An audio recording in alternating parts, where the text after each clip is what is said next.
From one of my earlier podcasts, O soul, you have had enough sleep. Mystics portray the typical materialistic society as being a place of sleeping souls, unaware of their true identity as soul, and often are even misled by religious voices that speak about a million topics.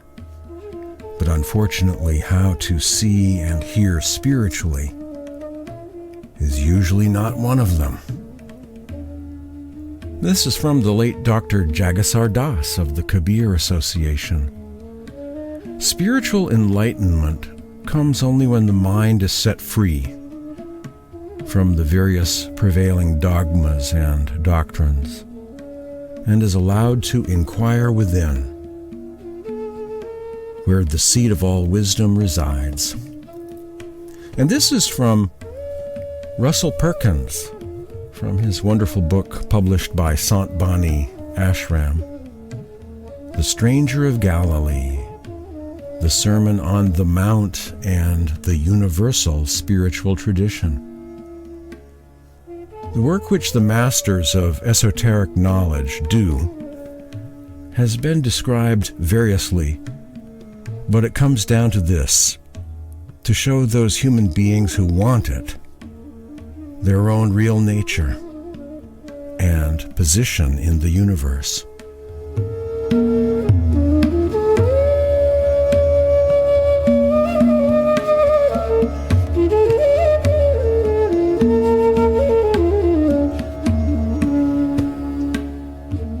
My name is James Bean. Welcome to Spiritual Awakening Radio.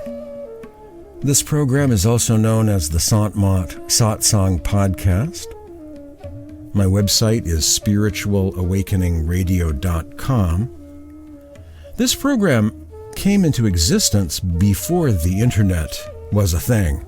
Predates the web, actually many years ago. Once upon a time making use of satellite radio, and have been on international shortwave broadcast stations based in the U.S., as well as Costa Rica, primarily Costa Rica actually. Have been and remain on some public and community radio stations, mostly on the FM band. Spiritual Awakening Radio is also on all of the podcast platforms, apps, and venues. The great Sufi poet Hakim Sanai once said, "The one disciple who meditates the mysteries of creation for 60 minutes gains more merit than from 60 years of fasting and prayer." That's a passage from an anthology of Persian Sufi poetry, The Drunken Universe. Notice here he doesn't say meditation upon the mysteries of creation, which might imply mental speculation. Meditating the mysteries of creation may be language for interacting with the subtle planes of creation. Swamiji Maharaj says, "From one step to another, the soul beholds strange things which cannot be described in human language." Every region and everything is utterly beyond words. What beauty and glory! How can I describe them? There is nothing here to convey the idea. I am helpless. Love plays the supreme part. It is all love. So says Radhasoami. Swamiji Maharaj from the Sarbachan Radhasoami poetry. Such a wondrous sphere has been created by Radhasoami, and there he keeps his closest devotees, or Nij Bhaktas, in rest and repose. That's also from Swamiji Maharaj, the Sarbachan Radhasoami poetry. By the grace and mercy of Radhasoami, the Lord of the soul, I received admittance into the highest region, which is the end of all. Radhasoami relieved me of all anxiety and worry. That's a passage from Prem Bani Radhasoami Volume 1 by Hazur Maharaj Rai Salagram Bahadur. A listener from Norcross, Georgia, contacted me recently asking, do the Sufis teach about the sound current? Is inner sound, the yoga of the audible life stream, part of their meditation practice? Thank you for that question. It all depends on who you ask, of course, and during what century you might be asking that question.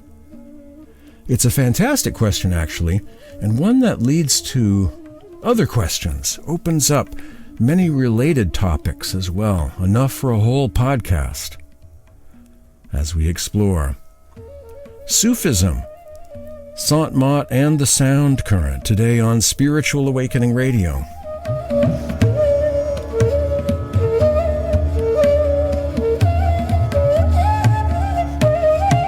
Sufism, Sant Mat, and the sound current. Certainly Rumi, the great king of the Sufi poets, was very aware of the sound current as a central meditation practice. He said, "Rise above your mental horizon, O soul, and listen to the call of the music coming from above. Bring the sky beneath your feet and listen to the celestial music everywhere," says Rumi. I once had an opportunity to ask Sheikh Kabir Helminski of the Mevlevi Sufi order a question exploring this very topic about sound, inner sound, the sound current, and Sufism. The Mevlevis were founded by Rumi's son back in the year 1273, and so, being very curious about what the Mevlevis are up to these days, I once asked Sheikh Kabir Helminski of the Mevlevi order if they make use of inner sound meditation. I was anticipating his answer to be yes, and hear about some other exotic spiritual path and its own long and unique approach to the music of the spheres, the holy stream of sound.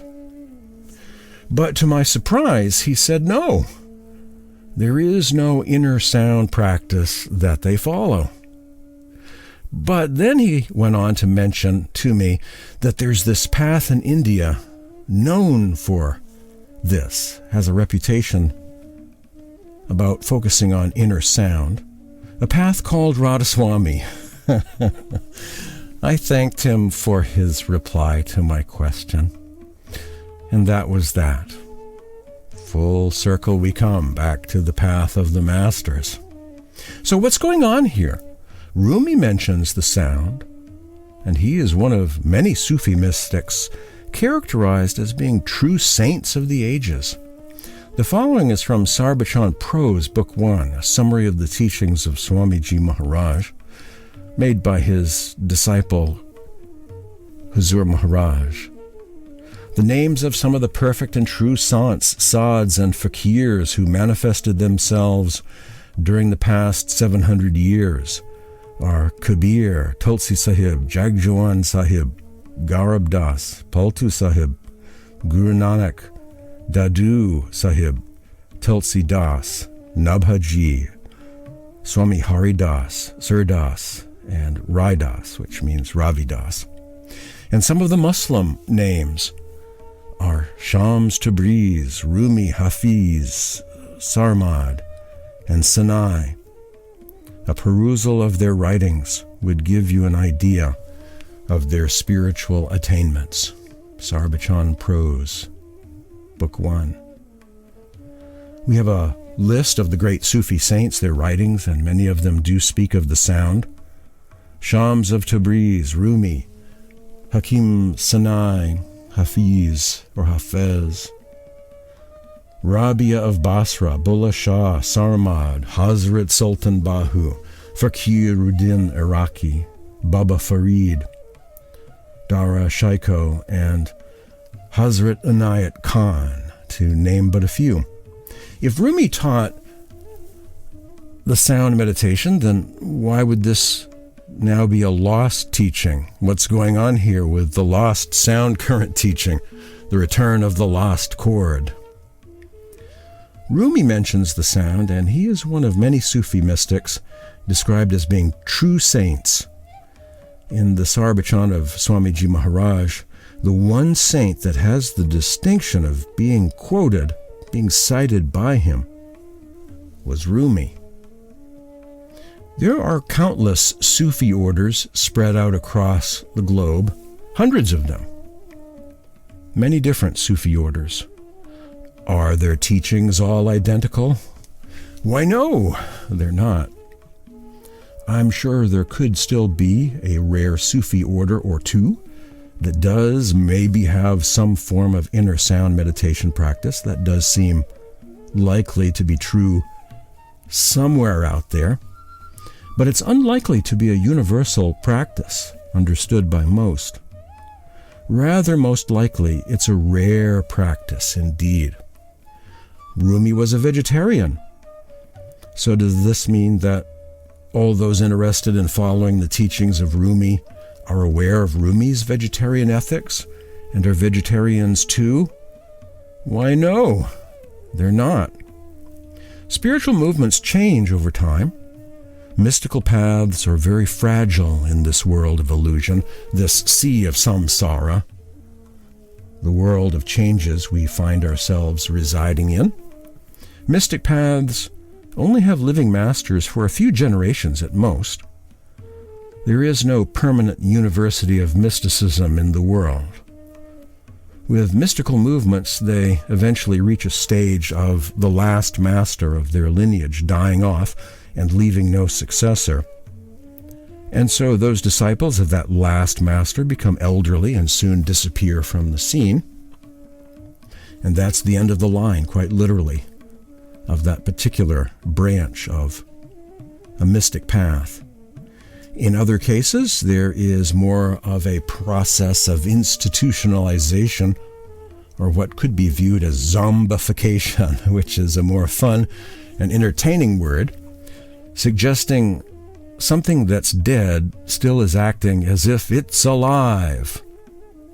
One may find changes in the teachings and practices happening gradually, slowly taking effect.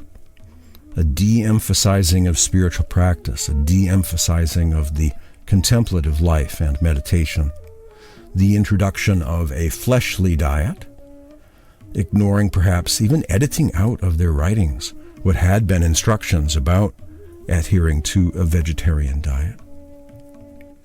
For instance, most today would assume that Rumi would have followed the traditional halal diet of Islam. And yet, we read, and this was much to my delight to discover this, at the age of 12, Rumi, born in a Muslim meat-eating world, wrote this quatrain and became a vegetarian for life, till the day he died. Says Rumi, "I have existence and I value it so much. So have all the beings on earth. So have all the beings on earth, and they too try to preserve it. Then how can I kill even the tiniest creature just to satiate my palate?" Rumi was a staunch vegetarian and shunned even milk and milk products. Vegan is a more accurate description for Rumi's diet here. Said Rumi, "To me, even milk is forbidden." Rumi writes that what we eat directly influences our thinking. If we consume an animal, its blood and gore will make us act like a slaughterer. This section on Rumi's vegan verses is found in the book Selected Poems, published by Penguin UK. I've also uncovered verses of Rabia of Basra and some other Sufis, showing that they were vegetarian as well. As mystic paths get replaced by more mainstream type institutions, the inner life is replaced by ritual activities, Writings that may reflect the original teachings gradually go out of print, replaced with texts having a different, more material, outward focus. We can see the same patterns are playing out east and west. Mystic paths are short-lived in this world. Either that or they get taken over and repurposed by others. There is no living school of Pythagoras still at it after all these millennia, hosting gatherings in Greece, Crete, Cyprus, or somewhere around the Mediterranean. There is no school of Valentinus holding classes on Gnostic Christianity and Platonism in the city of Alexandria, Egypt, in the world of today.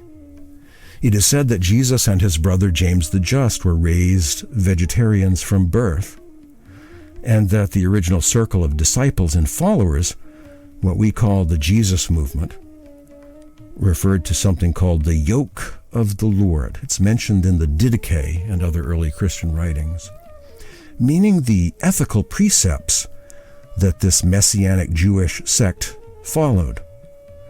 One of those yokes or ethical precepts was adhering to a vegetarian diet, which would be surprising to most people in the Western world, as it's not the Christianity that they've known, but one of those lost Christianities that Bart Ehrman and other scholars have written about. Soon enough, the apostolic succession of this Jesus movement was declared to be heretical, as were their writings, such as the Gospel of the Hebrews, Gospel of the Nazareans, and Gospel of the Ebionites, and other priceless writings in their possession were eventually lost, such as the collection of the sayings or logia of Jesus, preserved by Matthew in Hebrew or Aramaic, which, by the way, sounds a whole lot like what modern-day scholars call the Q Gospel or Source Gospel, a collection of sayings. Spiritual and mystic paths are very fragile in this world, and after a few generations, the line of spiritual masters usually dies out, and these paths undergo major alterations, drastic changes. There is no university of mysticism on planet Earth that survives for very long before it becomes a husk of its former self and gives up the ghost. But thankfully, life begets new life, and a new university of mysticism operating in a different location replaces the expired one. New branches of the mystical tree of life will replace those branches that have been withered and fallen off the mystic tree, so to speak. As the great Stoic philosopher Seneca once said, every new beginning comes from some other beginning's end. At every step and in each generation of time, masters have had to intervene and reboot the path whenever it begins to go off course, gets eaten by illusion and time, the negative power. Swamiji Maharaj of Agra once said of spiritual paths, without bhakti or love, they are all hollow and sham, outer husks without a kernel. Unquote. This is the inner kernel or seed of life we are really after, not developing attachments to institutions or organizations or going through the motions of holidays, traditions, and rituals, well within the confines of the grinding wheel of fate and transmigration, limited to the world of the five senses, and anything beyond in realms of inner space is forbidden. You are not free to hear, and you are not allowed to see. Those were some thoughts about history, how truth gets hidden by the powers of illusion that be. As Swamiji Maharaj said in his Sarbachan Radhasoami poetry, the god of time or illusion has put a cover over the teachings of saints and thus concealed them from humanity. Without a master, all scriptures are like the whispering of ghosts, said Saint Tukarama of Maharashtra. however many scriptures and other holy books we read, till we go in, until we open our third eye, we will not be able to satisfy all the doubts and queries that we have, said Baba Ram Singh not that long ago at a spiritual retreat. Time for Satsang. Coming up next, based upon the teachings of some great Sufi saints of the ages, we're going to explore some mystic verses. Gold may get buried, may become hidden, but gold never turns to rust.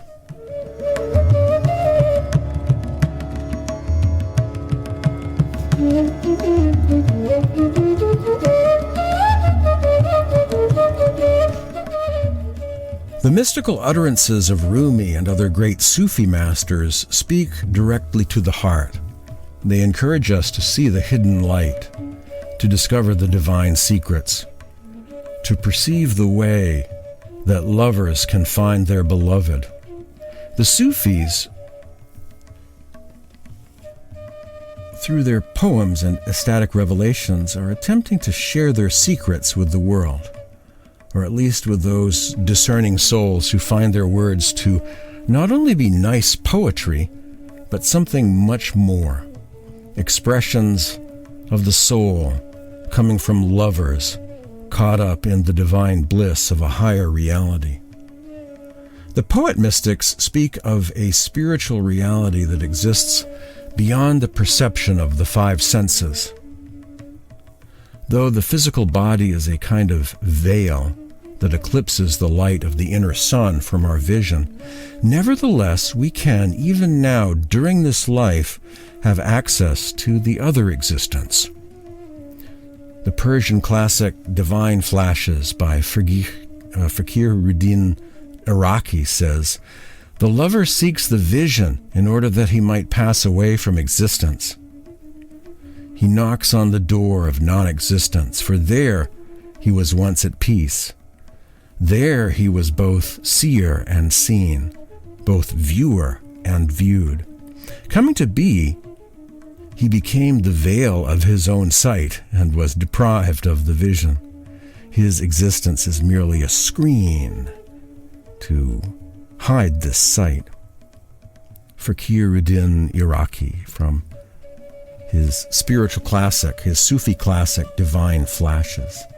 The ego, the physical plane existence, is a kind of overcast sky, something that blocks vision of the beyond. In order for human beings to knock on the door of non-existence, regain the spiritual vision we once enjoyed as souls before time began, Iraqi encourages us to understand ourselves in a new way and begin to contemplate the other world with another kind of sight, a type of seeing that is unveiled when we temporarily abstain from the outer world of the five senses. Fakhruddin Iraqi, "Know yourselves, a cloud drifting before your sun. Cut yourselves off from your senses and behold your sun of intimacy." Some commentary. Iraqi is describing here the process of meditation practiced in a number of mystical traditions of the East and West over the centuries.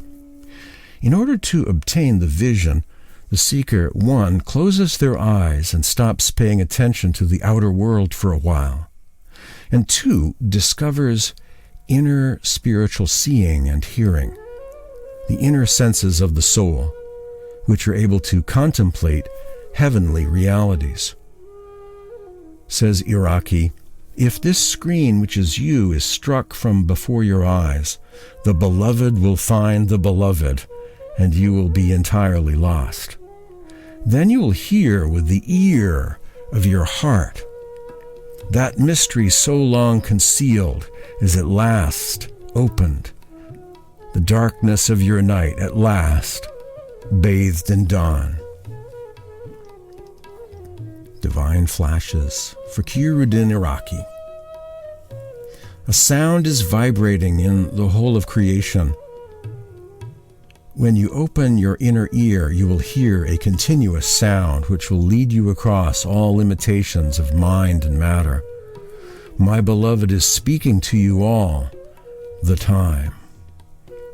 Alas, you do not hear his voice, says Shah Niaz.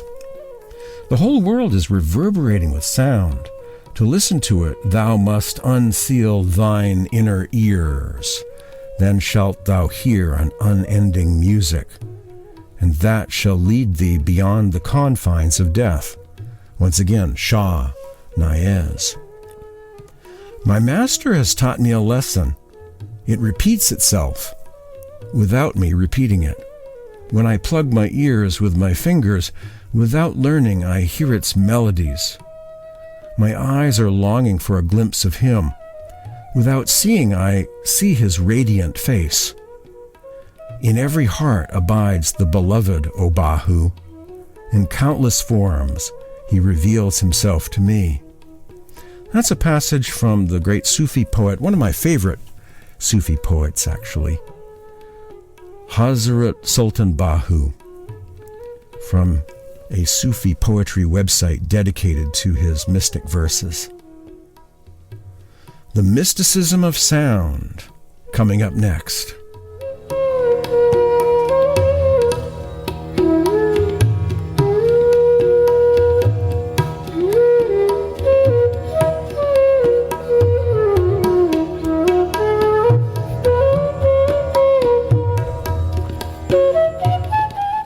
The Mysticism of Sound by Hazrat Inayat Khan is an amazing spiritual classic presenting the Sufi teachings on inner sound to some degree, a glimpse at least into an older tradition.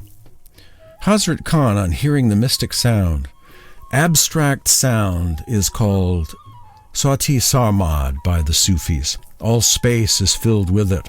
The vibrations of this sound are too fine to be either audible or visible to the material eyes or ears, since it is even difficult for the eyes to see the form and color of the ethereal vibrations on the external plane. It was the Saut-e Sarmad, the sound of the abstract plane, which Muhammad heard in the cave when he became lost in his divine ideal. The Quran refers to this sound in the words, "Be, and all became." Moses heard this very sound on Mount Sinai when in communion with God, and the same word was audible to Christ when absorbed in his heavenly Father in the wilderness. Shiva heard this same sound, this same anhad nada, during his samadhi, deep meditation, in the cave of the Himalayas. The flute of Krishna is symbolic of this same sound. This sound is the source of all the revelation of the masters, to whom it is revealed from within. It is because of this that they know and teach one and the same truth. Hazrat Khan, who was heavily quoted in Julian P. Johnson's Path of the Masters. When this sound manifests to your hearing, my friend, you must observe it keenly.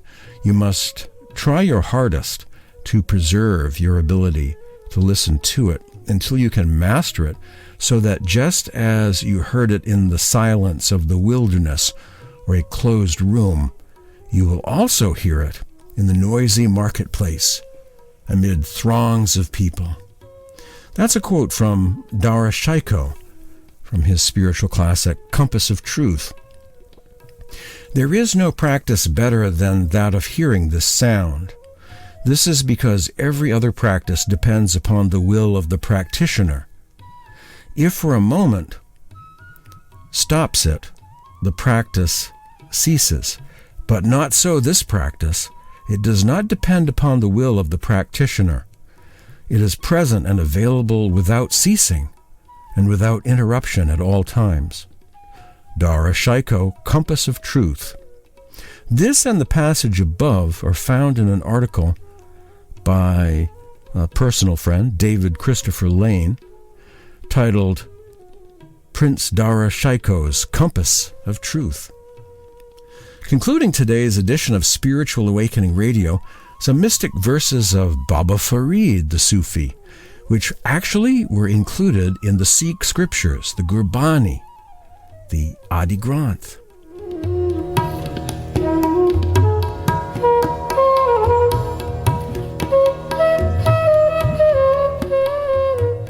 Although you have forgotten God, God has not forgotten you. They alone are true who love God, whose love for God is deep and heartfelt. Farid says, you wear your prayer shawl on your shoulders and the robes of a Sufi. Your words are sweet, but there is a dagger in your heart.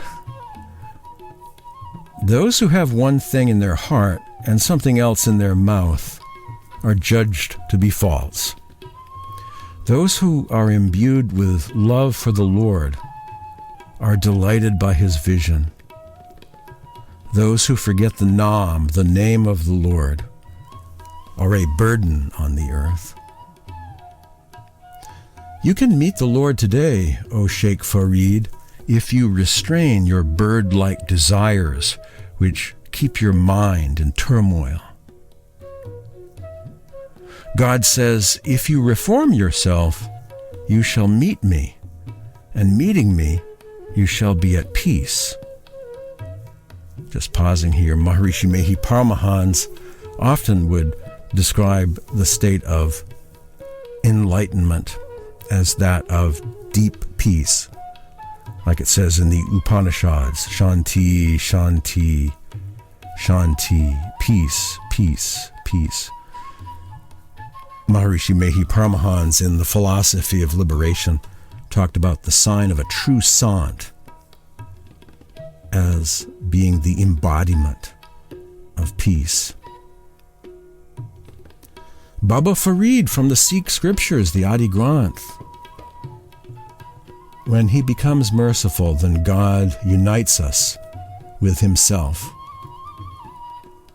Baba Farid, only those good deeds done in the world will be of any use in the court of the Lord. Do not break anyone's heart. These are all priceless jewels. Farid, if you do not awaken in the early hours before dawn, you are dead while yet alive. Those who remain awake and aware receive the gifts from the Lord. Just pausing here to comment, that's an interesting reversal of the Sufi saying, die to live, or death before dying, describing the meditation process, rising above body consciousness as a kind of temporary death, an abstaining from the flesh. The body becomes still, so the spirit may focus all of its attention within, go into inner space, the inner planes. This is kind of a reverse of that. It's kind of like back to zombification again, the concept of the living dead, people who are dead spiritually but physically alive, something like that. If you do not awaken in the early hours before dawn, you are dead while yet alive. This is actually referring to the practice of getting up early to observe Amrit Vela, as it's known in the Sikh tradition, the hour of elixir, and others call it Brahma Muhurta, the hour of God, a time when you get up early. The world is still, dark, and a perfect atmosphere for meditation practice. The early hours before dawn. Baba Farid, the unseen Lord cannot be seen. He is revealed only to the Gurumukh, the true disciple of the Master. Baba Farid prays, I seek your protection. You are the forgiving Lord. And we conclude today's edition of Spiritual Awakening Radio with this short saying of Baba Farid. also from the Sikh scriptures, the Adi Granth, called by some the Sri Guru Granth Sahib. Only a rare few follow the way of the saints.